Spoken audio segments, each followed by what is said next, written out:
ไปดีเลยนะ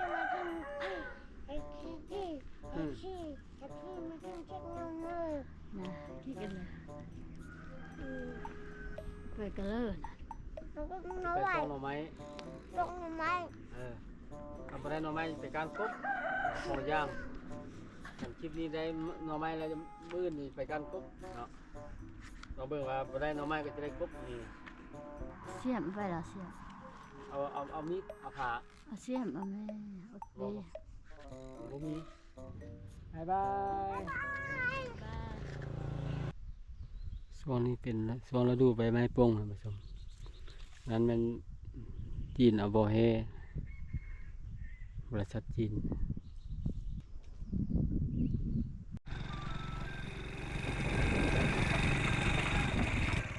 จากบ้านไปบนจอดรถประมาณ8 กิโลเมตรท่านผู้ชมระยะอีกประมาณชั่วโมงครึ่งแหละ90 นาที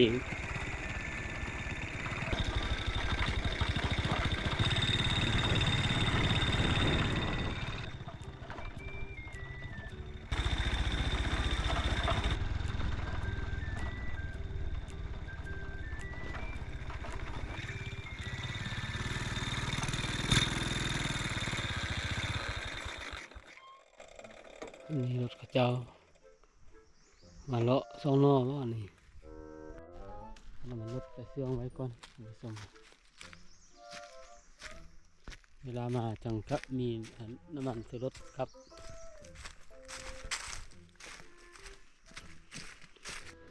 จากไปรถเราจะได้ย่างไปได้วันนี้นะ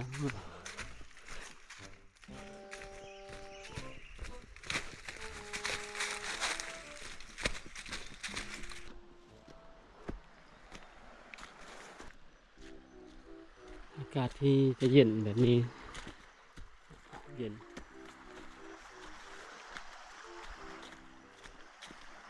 อันนี้เป็นน้ำเลี้ยงนะไหลมาจากบ้านน้ำเลี้ยงนะเดี๋ยวนี้นะบ้านน้ำเลี้ยงอยู่เชิงพุ่นน้ำไหลอันนี้ไหลไปปองน้ำขาวจากน้ำขาวปองน้ำคาน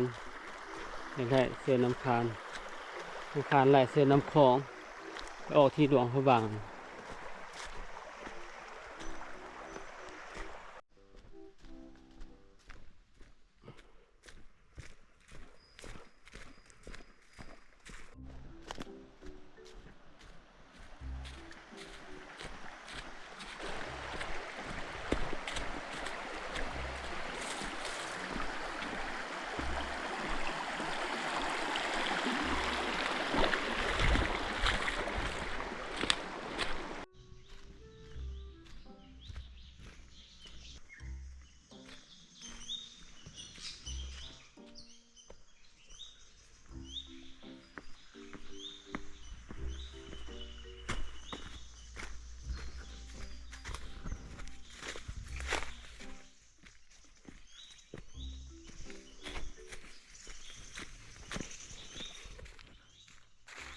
อันนี้เป็นนาเก่าพระเจ้าแต่ก่อนบ้านพระเจ้าอยู่แถวนี้แหละนี่นายนี้จากขยายไปอยู่คิมทางรถแล้วหลายปีเลยเขาเจ้าบอกมาเฮ็ดแล้วก็รัฐบาลบอกอนุญาตให้เฮ็ดอีกตัวนี้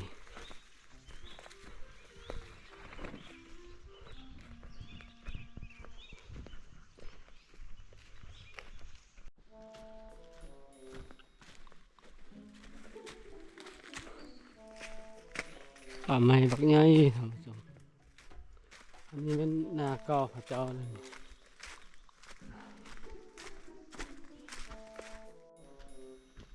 ตัวนี้อันว่าน้ำขาวเนาะ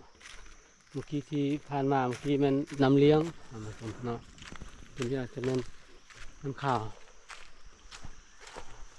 แล้วทางฮอตจะได้อันบอลปาโน่นั่นนะย่างเมื่อยเลย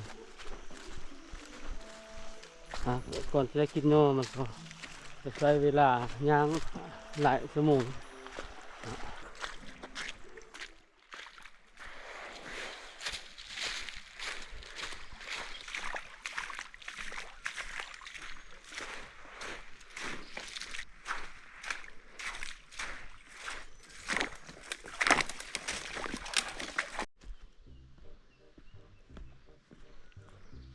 ชอดปลาโนอแล้วนี่ท่านผู้ชมไม้ปองใบมันจะเป็นแบบนั้น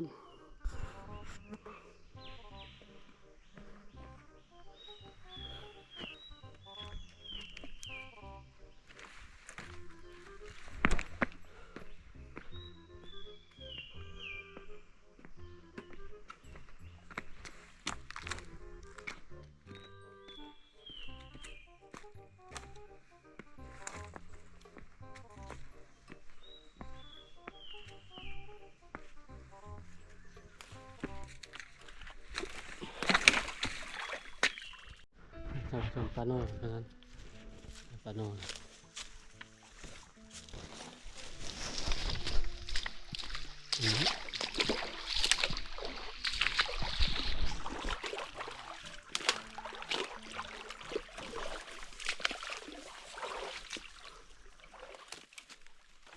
อันนี้นอน้อยนี่อันนี้ที่เห็นห้อยเขาเจ้าเขี้ยอันนี้แหละอันนี้มันก็หามที่เป็นหาเมื่อวานเมื่อคืนนี่โอ้เอามาหลังเขาเจ้าแล้วสวกอย่างนี้นี่อันนี้คนมาเกือบทุกมื้อเลยเดี๋ยวนี้นี่บนเขาเจ้าเอาแล้วนี่เขาเจ้าเอาแล้วมาเขียนอย่างนี้จะซอกบนออมกกมันนี้เลยกำลังเอาแปะบนกกอย่างนี้นี่ว่ะนี่แหละนี่นะกดเลย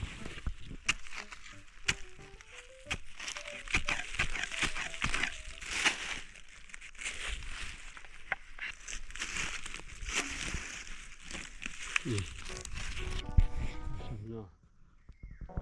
ทำไมมันดูดี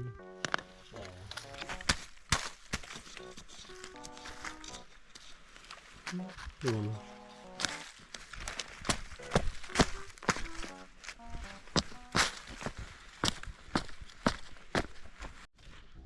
ตัวเรือมันยา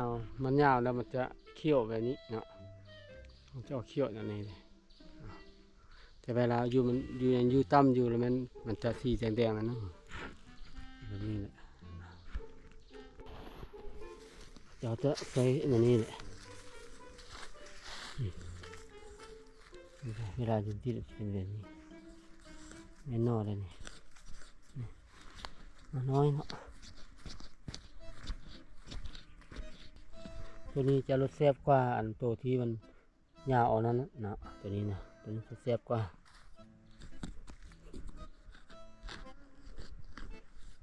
นี่แบบนี้แล้วพักผ่อนกินข้าวก่อนท่านผู้ชมมีดอันนี้เจ็ดบังต้มน้ำเนาะว่าเอากาแฟมาต้มกาแฟกิน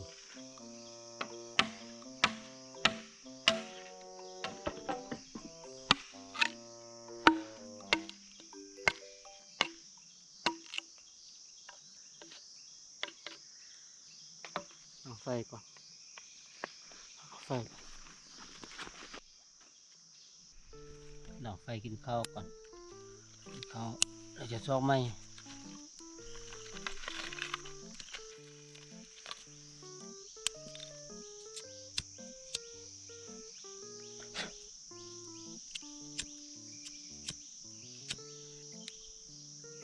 ลุกแล้วก็ไฟไม่เป็น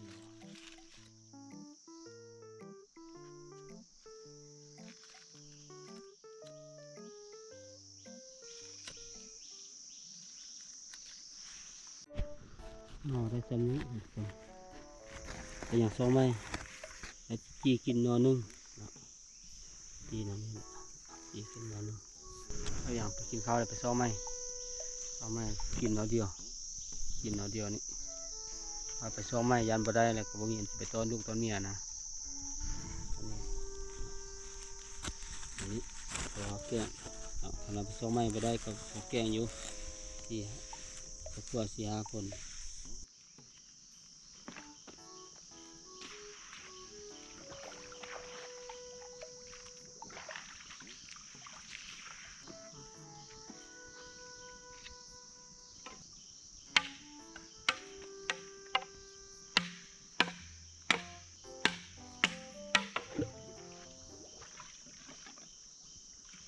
นี่หมักเพชร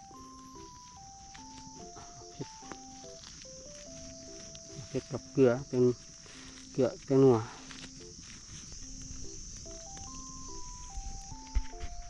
ต้ม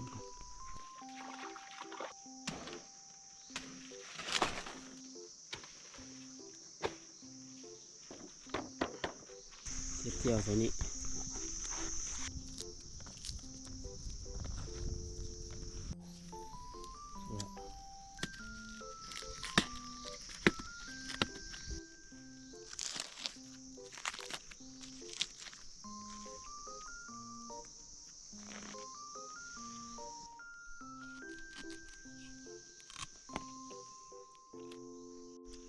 แล้วกินข้าวหนึ่งเด้อทุกคน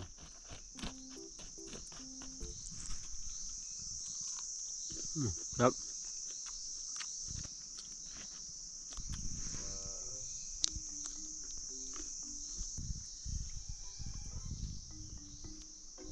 กินกับธรรมชาติเอาแล้วกินดวงนึงปล่อยแล้วนอนดันซอกไปได้ซอกไปได้มีตอนลูกตอนเนี้ยนะไปซอกต่อเด้อจำเนาะตอนนี้เพิ่งมีจักดวงเนาะ1 2 3 4 5ได้เท่านี้ได้อยู่10 ดวงไปซอกไหมเนาะทำไปได้ก็แม่นเอาตัวนี้แหละก่อนเถื่อนนะตอนครอบครัวมาเฮาเป็นผู้มาซอกมาหาอาหารเนี่ยอยู่ในน้ำจุ่ม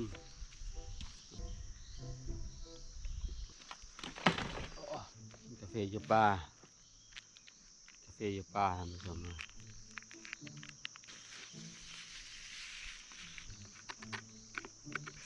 นี่มันน้ำร้อน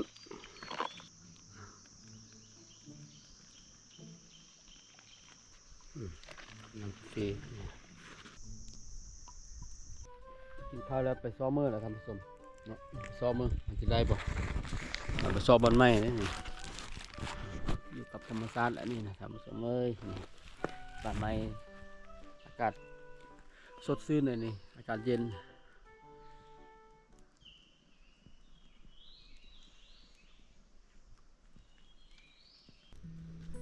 ทุกคนเดี๋ยวนี้มีทงเพียงกว้างแบบนี้แหละเดี๋ยวปลานออยู่ทางอุ้นท่านผู้ชมไปซ้อนนออีกนำทันได้ไล่เถื่อเขาจะฮอดพุ่นก็เป็นมืดค่ำพุ่นเลยเบิ่งว่าจะมีนอบ่ถึงท่านผู้ชมติดตามรับชมเด้อเสียดายว่ามีสัตว์มาเลี้ยงเนาะแต่เขาเจ้าเลี้ยงตัวงัวควายอยู่นี่ท่านผู้ชมมีนอเอาง่ายเลย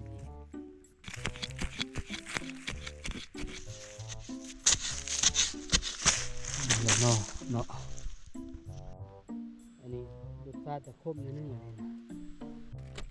มาฮอตค่ำแล้วก็ได้อย่างนี้เลยพุดเอากลางคืนนี้แล้วก็เมื่อ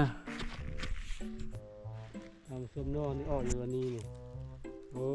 ขักแท้นี่นะดีลายแต่ตัดอันนี้อีกเนี่ยตัดอะไรน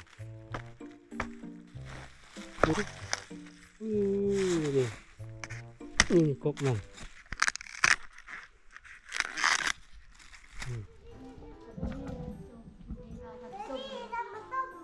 มาเบิ้งช่องไอ้ฟอมเนาะได้เลยได้ไป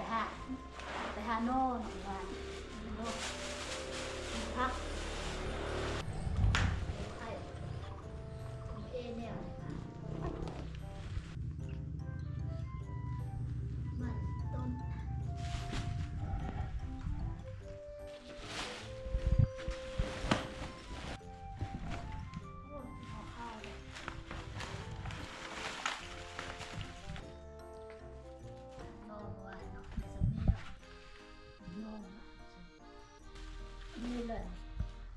ต้มหวานเนาะทับส้มเนาะผักอันนี้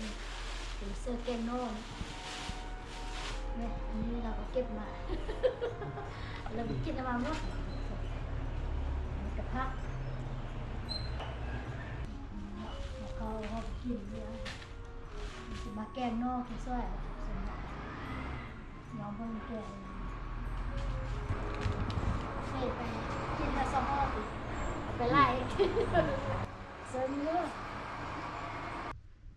ไล่เนาะทำเสริมเนาะจะกินโบมดมันเอาไว้มือมันก็บ่แซ่บแบบนอนเนาะมันก็จะแข็งกินไปฟันกินเลย ไปเมื่อวานนี่ได้นอนนี่ได้ทำขนมเอาตรงย่างเอามาปั้นหมูปั้นคู่กินได้ มองบันมีการเลยฟัน ตอนไปซอกคือเมื่อยเอาบันมาบางฮอดเพื่อนว่าจะกินฮอดผู้อื่น เคยเนาะแต่ ปั้นเดียวกิน สมัยยังน้อยกับคุณแม่ก็เน็ตนั่นนี่นี่เลยปั้นเขาไม่เขาปั้นเฮามีปั้นเขาที่มันเป็นบอกไว้กินได้มือได้บอกไว้เนาะปั้นเดียวกินเวลาเขาจะไปหาได้จะเอาปั้นเนาะปั้นเอาใส่เนาะ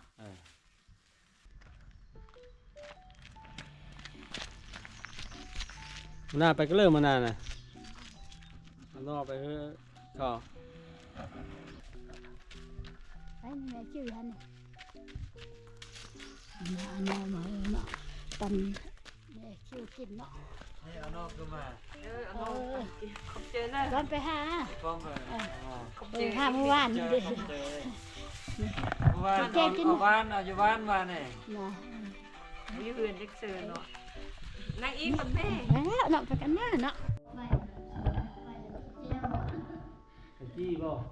จี จี้ก่อนเนาะ จีจะเจียวไป ไปมักกับจี้ได้ก็กินเอ็ดแกงได้ แกงได้คั่วได้กินได้เนี่ย ซี่มาย่ามเดือน4เดือน5ก็พอดีกินได้ อันนี้เป็นอาชีพหลักเลยมันส้มนอแล้วกินแต่นอสุภาพกินรัก เอาไปจี้เบิ่งดูลองไฟก่อนเอานอมาเพาะวันนี้นะ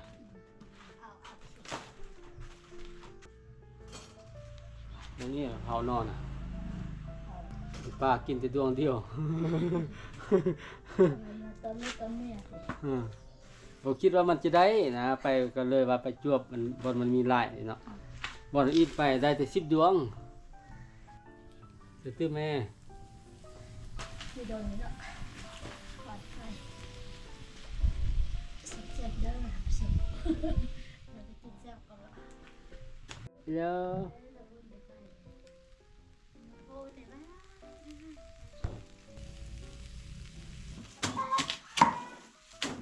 เป็นเนี่ย เอาพวกหัวจัดเนาะเอามิดเข้าด้วย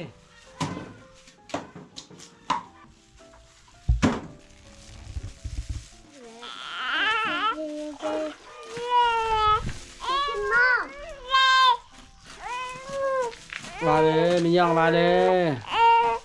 กินน้ำไหมกินวัน มาเลยมาเลย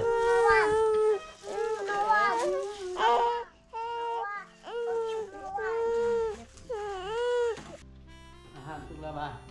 อันนี้เป็นนอตี้เนาะก็มาเป็นแบบนี้ท่านผู้ชมอันนี้เป็นซีนเนาะอันนี้เป็นนอตัวนี้แหละจะเอามาแกงใส่ผักตัวนี้จะมีรสชาติมันจะเม่นนะ นั่นแหละส่งไปเขาเหมือนกันเนาะเขาใส่ เราลองกินมาดูนี่เราลองมาดูกินนั่นเลยกิน ว่า เอาแบบ